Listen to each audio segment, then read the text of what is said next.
নমস্কার বন্ধুরা, গোপাল ভাঁড়ের নতুন গল্পে আপনাদের স্বাগত। আজকের গল্প হলো গোপালের চালাকি বুদ্ধি। একদিন গোপাল এক বণিককে বাড়িতে খাবার খেতে নিমন্ত্রণ দিল। বণিকটা ভাবলো অনেক বড় সড়ো মাপের আয়োজন, কিন্তু যখন ও এলো ও দেখলো একটা মাটির ভাঁড়ে ঢাকা দিয়ে আছে। গোপাল বলল, এই মাটির ভাঁড়ে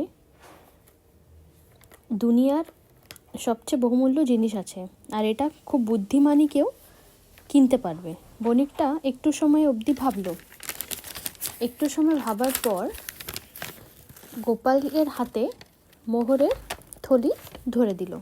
গোপাল মানা করে দিল। তারপর আবার বণিকটা দ্বিগুণ করে মোহরের থলিটা গোপালকে দিল, তাও গোপাল নিল না। তারপরে বণিকটা কি করলো, নিজের যা সম্পত্তি আছে সব গোপালকে দিয়ে দিল।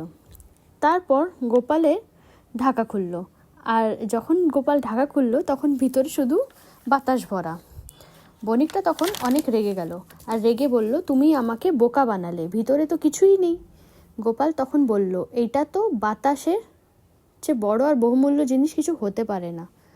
আপনি এইটা ছাড়া বাঁচতেও পারবেন না, আর এটা কিনতেও পারবেন না। মোহর আর সোনা দানা এর সামনে কিছুই না। এটা শুনে বণিকটা গোপালকে অনেক বাবাহি দিল আর অনেক খুশি হলো।